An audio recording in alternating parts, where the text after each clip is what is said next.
I'm going to make the announcement that Catherine usually makes, and that is to ask you to put your phones in worship mode, or airplane mode, or whatever that is that you're doing. I just did that with mine. Catherine mode, thank you. Okay. And Kathy and Roy will introduce our first song.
Good morning, and welcome to the Unitarian Universalist Church of Las Cruces.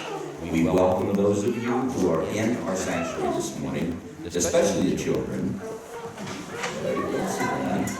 and those who are joining us here, and those who are joining us via Zoom. I'm Mark Conrack, your service associate. Our service leader is Charlie Scholz. Music is being handled by Kathy Cox and Roy Vanderrock with Nancy L. Anderson on piano. Assisting us are Elwood Nunn on camera, and Mike Yatsko, and actually he's doing audio and Zoom today. Our readers are Carol Stanfield, Judy Lick, and Shirley Davis. Hospitality is offered by the Seekers Covenant Group. We are all delighted to be with you today, and there look like there are more people here than I was thinking might show up, but that's really nice. Didn't you all go drinking last night? Okay,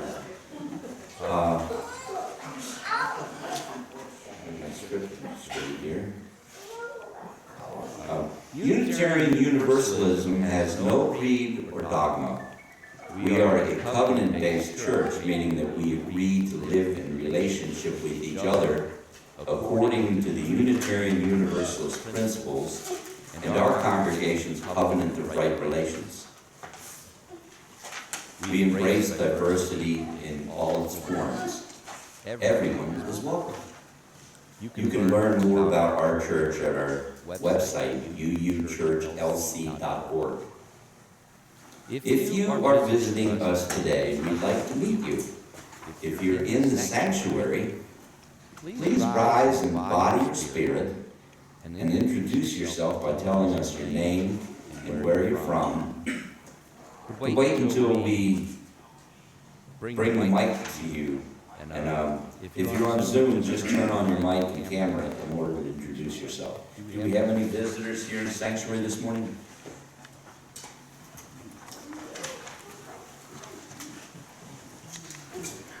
Yes, sir. Good morning. Good morning. I'm Charles. This is my wife, Nevada. This is our son, Logan. And so our son, Nevada, is Logan.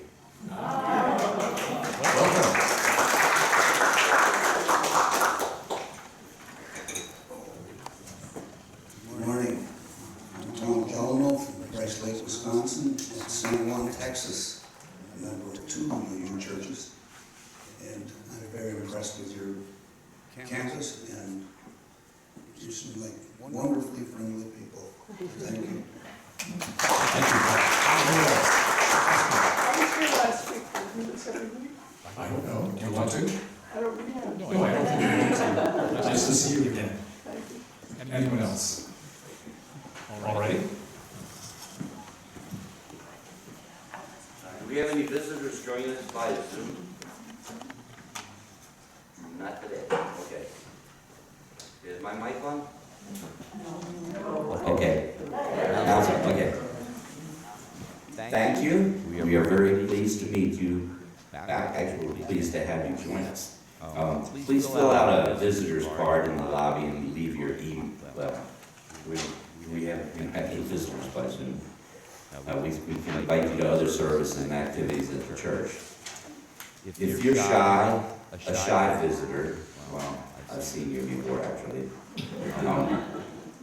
but are curious about our church, please feel free to fill out a visitor card in the lobby or leave your email in the chat box, and you'll receive the same invitations.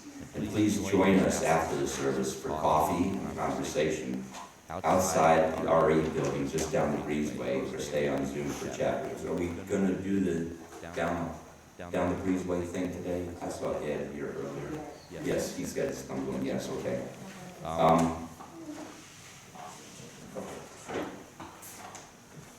Thank you, Mark. Our opening words, Mike.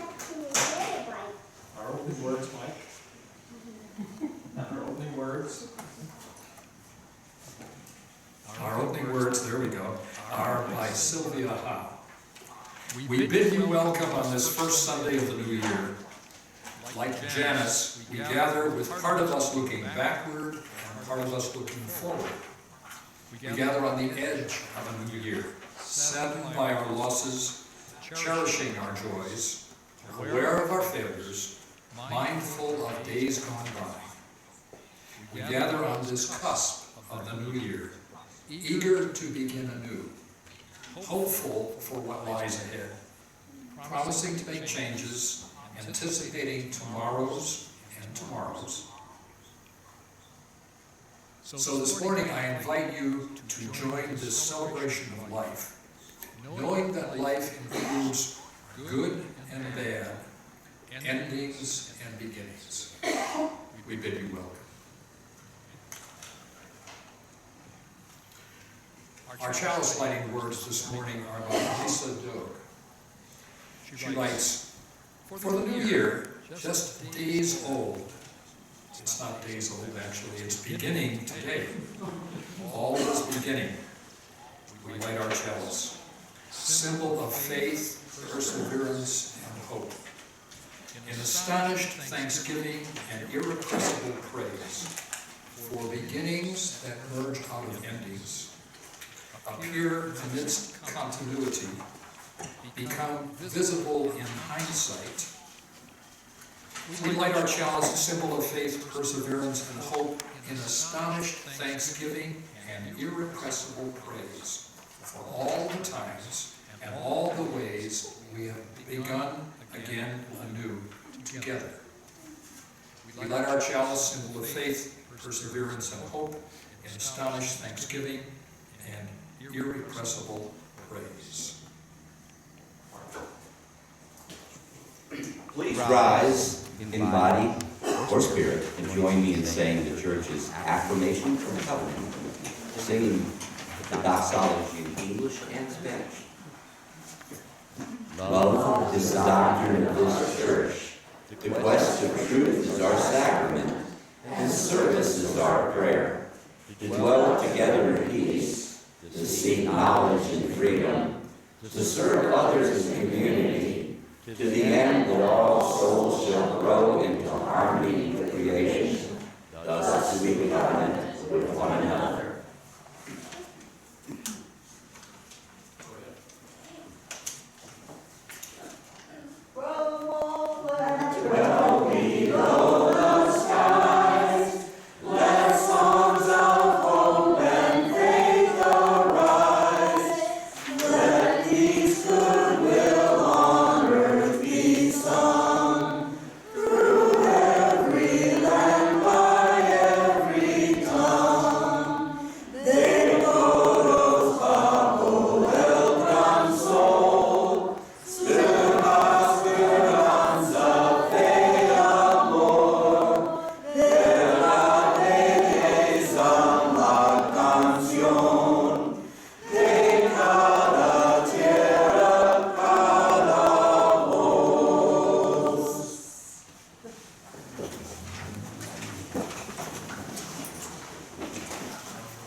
May nothing evil comes this door.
One of the ways we support one another in the community is through sharing of joys, sorrows, and milestones. In these challenging times, it is critical that we make attempts to stay connected to one another. If you have a joy, sorrow, or milestone you'd like to share with the congregation this morning, please raise your hand and I'll bring you the mic to you. State your name and what is in your heart. If you're on Zoom, you can put your joy, sorrow, or milestone in the chat box. Do we have any?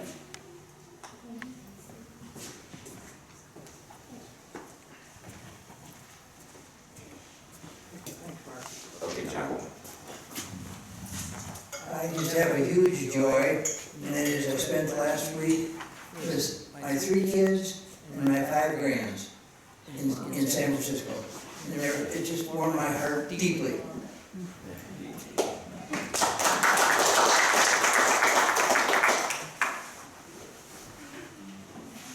Oh, Tom.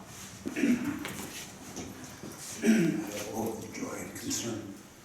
I lost a Hispanic friend of mine, and when you sang in Spanish, it reminded me of him so much. I appreciate that. Espero que le vaya bien.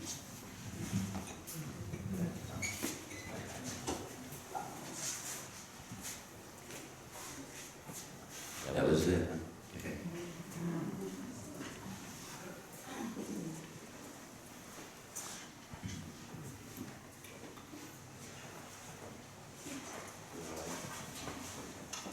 I light this candle for the joys and sorrows expressed today and for those you hold in your hearts. We all hold hopes and dreams, wounds and worries in our hearts. Remembering this, let us treat one another with patience and love.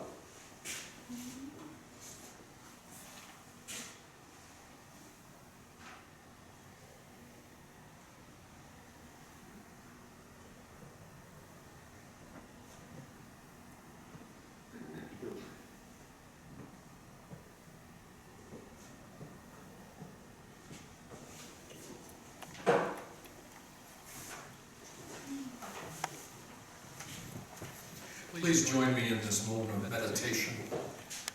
These are the words from Reverend Howard Thurman. I will sing a new song. As difficult as it is, I must learn the new song that is capable of meeting the new need. I must fashion new words, born of new growth of my life, my must prepare new melodies that have never been mine before, that all that is within me may lift my voice unto God. Let us be in silence for a moment.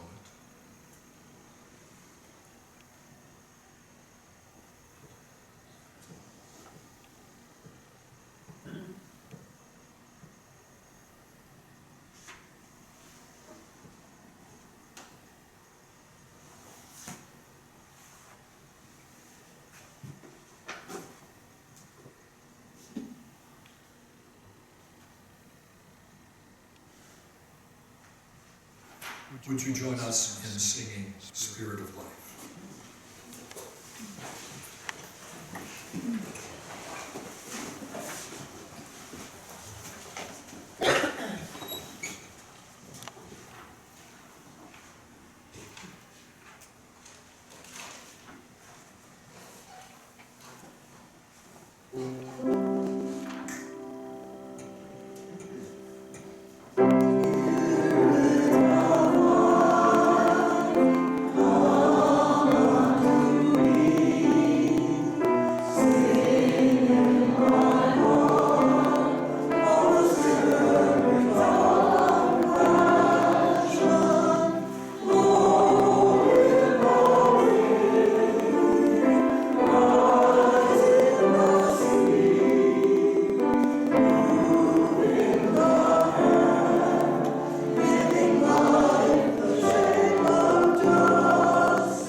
My title today, Looking Both Ways Before We Cross into 2023, is inspired by the driving here in Las Cruces.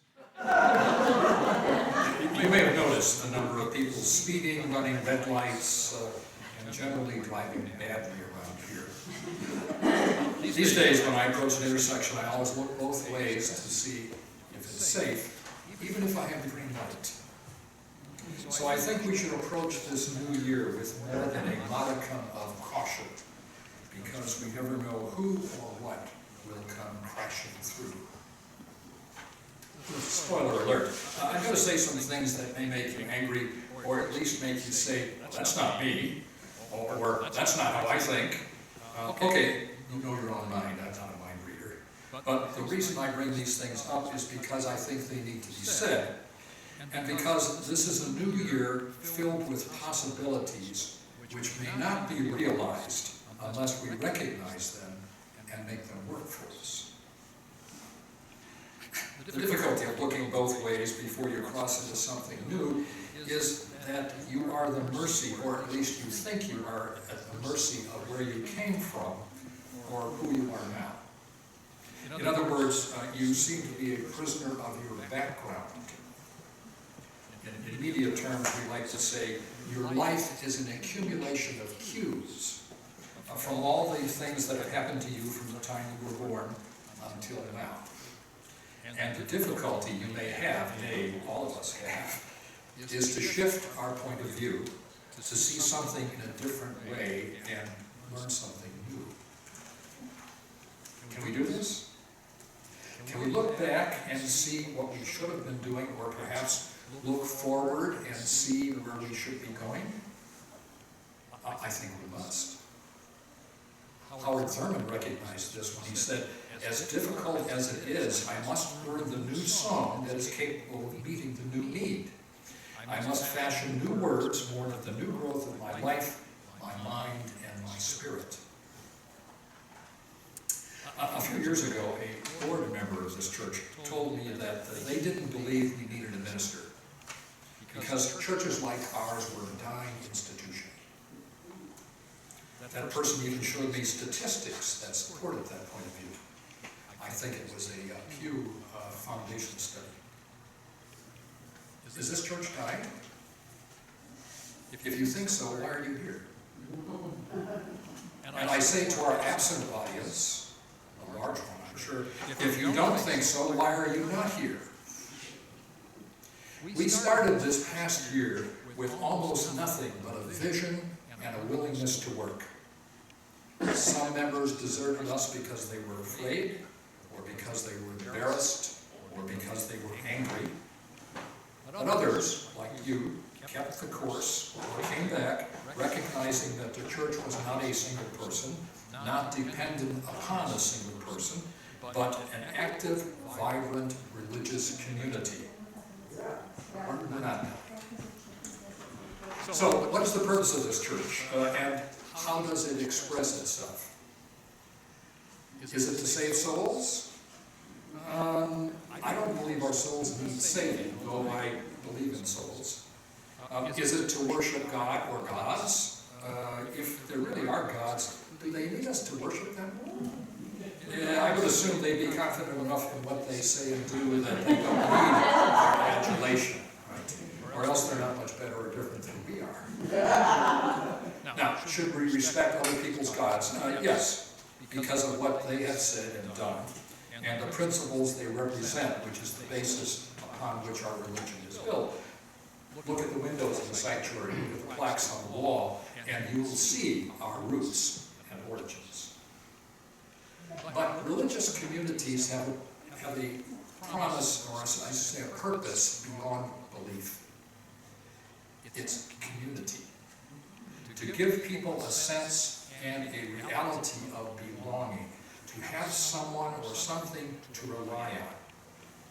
And by the way, don't ask Siri, she doesn't know a damn thing. I'd like you to ponder these things. And while you're doing that, I want you to enjoy the dancing children who know it'll be better in the future.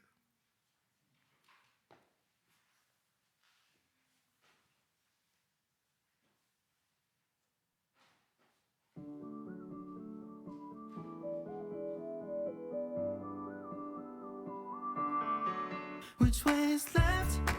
Which way is right? I'm losing my mind, staying inside. Everyone is going through it every day with me, but I know that things will be alright.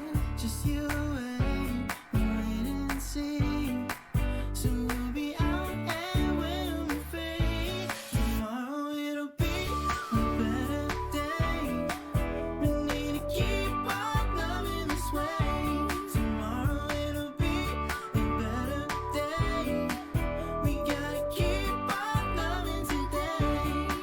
Someday soon we'll be together until the moon says tomorrow it'll be a better day. How do I keep it on the low when the world is spinning out of control? I'm losing my patience, but the future is my motivation. Just you wait and see. Soon we'll be out and we'll be free. Tomorrow it'll be a better day. We need to keep on loving this way. Tomorrow it'll be a better day. We gotta keep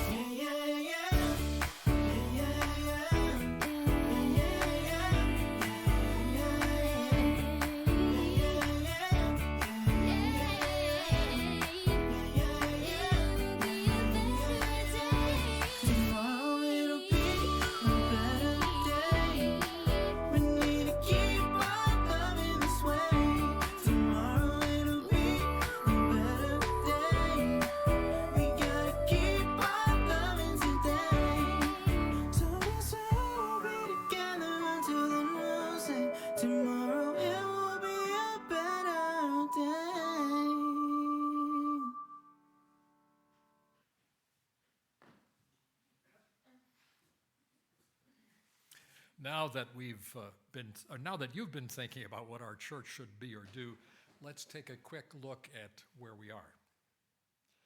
The Sunday Service Committee has been very successful this year in filling our calendar with a variety of interesting programs. Our social action outreach continues to make an impression on the local community. The revived membership committee is making great efforts to attract and retain new members, and our RE program is growing. Your contributions of time, talent, and treasure have more than sustained us. So if we've accomplished all these things, excuse me, where do we need to go now? Before I answer that, I want to make a short detour. It has been said that there are at least two kinds of people in the world. Those who are perceptive, that is, they see what is and they know what has been. These folks keep us in touch with the real. They anchor us. And then there are the visionaries who take these perceptions and see the possibilities for the future. They inspire us.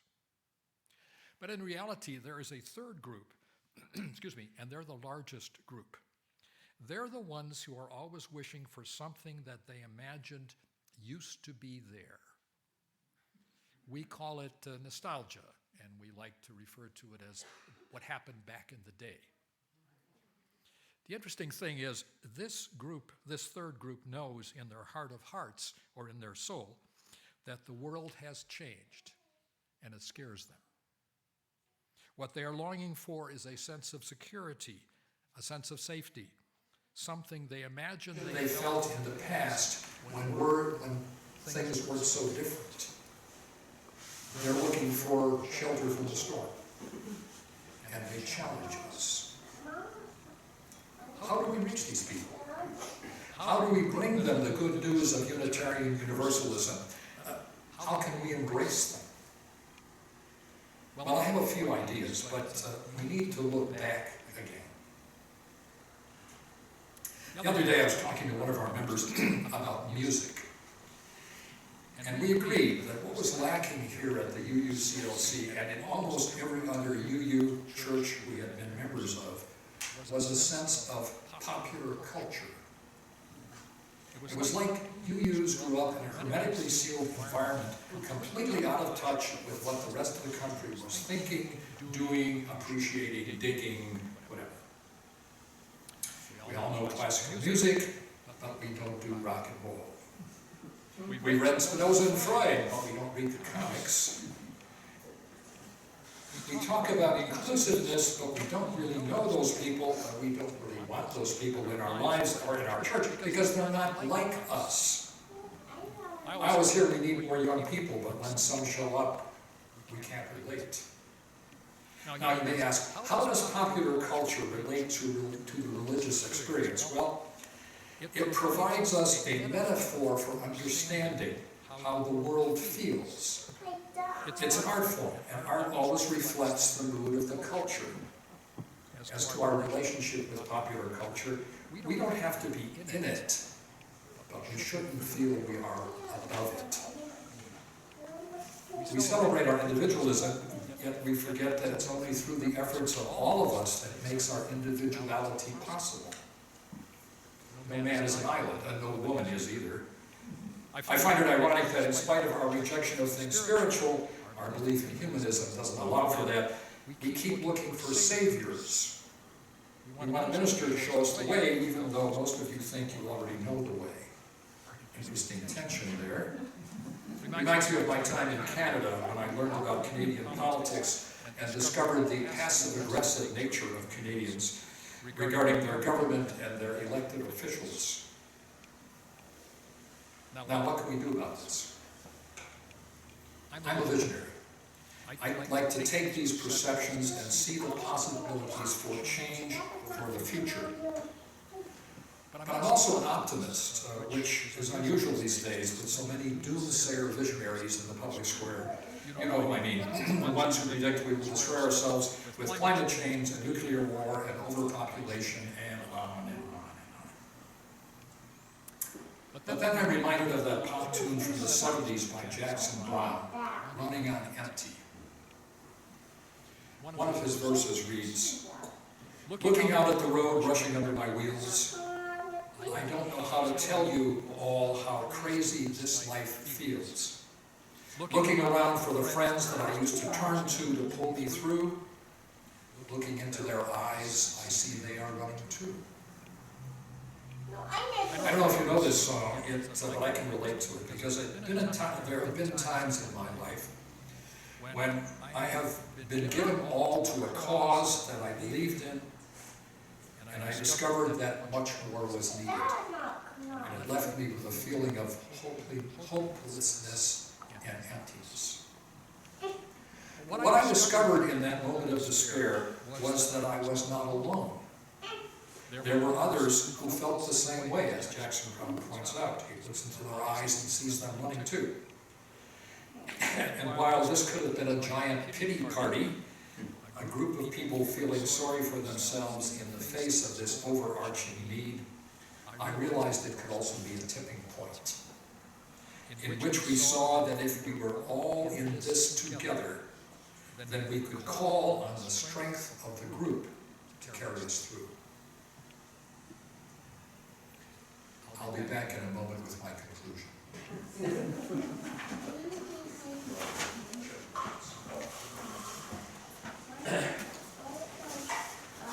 The operations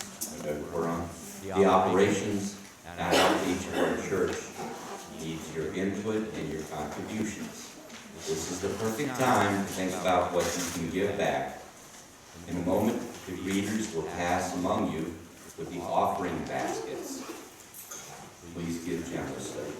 But before they do that, I should remind you that we support organizations identified by the social justice committees with our Change for Change program.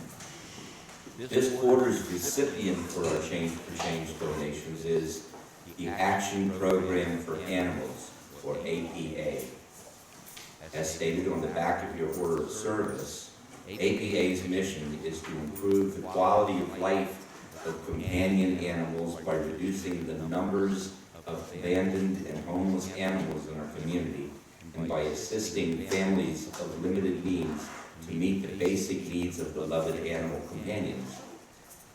Named by Las Cruces Bulletin as the city's best local cause in 2021, APA has rescued over 5,400 dogs and cats in the past decade.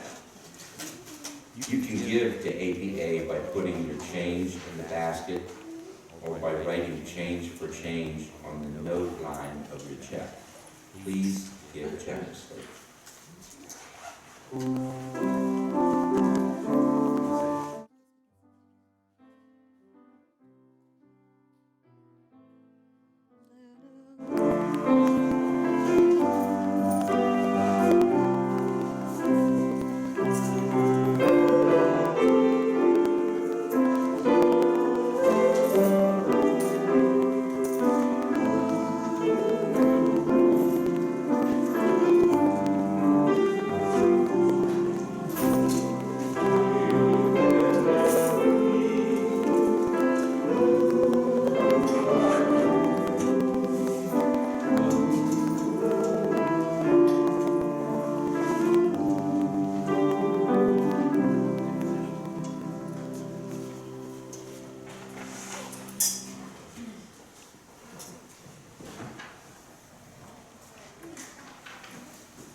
What we could have been doing this past year is not looking for saviors, but searching our souls. Not longing for the old days when we felt comfortable and safe, not wallowing in our supposed individuality. Looking at the collective strength of the members of this congregation and going forth with purpose and understanding to create a loving community that is truly welcoming and accepting to all who come through our doors. And I believe that's what we've been doing. By the way, if you're running on empty because of your daily battles to change the world, then this church should be the place you come back to be refilled. So here we are now, a congregation poised to do great things in this new year. And I'm reminded of what I said a year ago when I talked to you about building a stronger church. This congregation is standing on the threshold of great change. I don't know what personal renegotiations these things will require of us, but I believe we can make it through them. And if that means we must renegotiate with our past to change our attitudes or our behavior or our understanding, then I'm going to try my best to do it. And I hope you will join me in this journey. On a personal note, I had eye surgery recently. I had cataracts removed from both eyes. And it is thrilling. I can see things that I never thought I could see before. I may have mentioned I could see my cars red. I didn't notice that. But as that reggae song goes, the one by Judy Cliff and popularized by Johnny Nash, I can see clearly now the rain is gone. I can see all obstacles in my way. Gone are the dark clouds that had me blind. It's gonna be a bright, sunshiny day. It's gonna be a bright, sunshiny day. May it be so.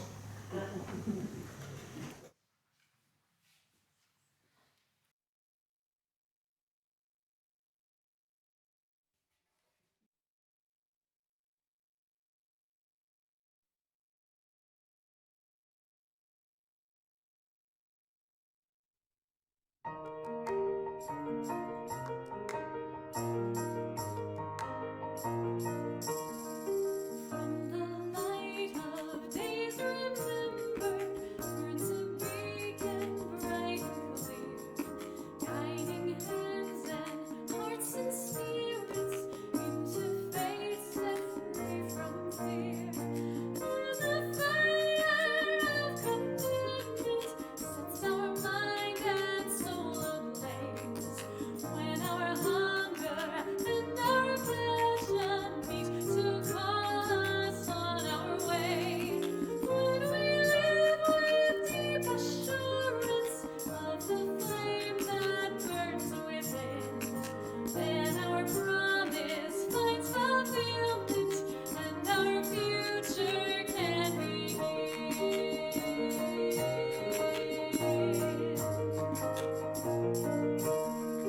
From the stories of our living rings a song both brave and free, calling pilgrims still to witness to the life of liberty. When the fire of commitment sets our mind and soul ablaze, when our hunger and our passion meet to call us on our way, when we live with deep assurance of the flame that burns within, then our promise finds fulfillment and our future can begin.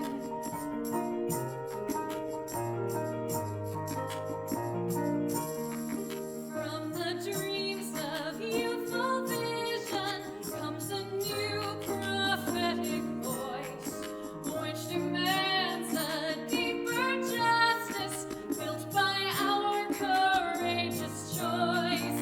When the fire of commitment sets our mind and soul ablaze, when our hunger and our passion meet to call us on our way, when we live with deep assurance of the flame that burns within, then our promise finds fulfillment and our future can begin.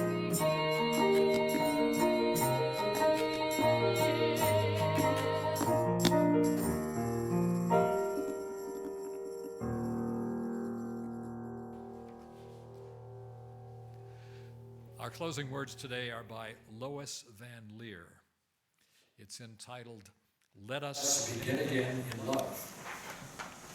Having let go, set our intentions, named our curiosity, committed our energies, and given ourselves over to lives of balance, purpose, and meaning. Let us begin again in love.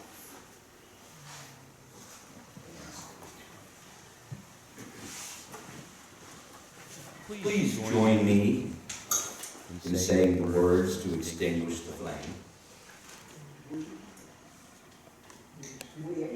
We extinguish the flame, but not the light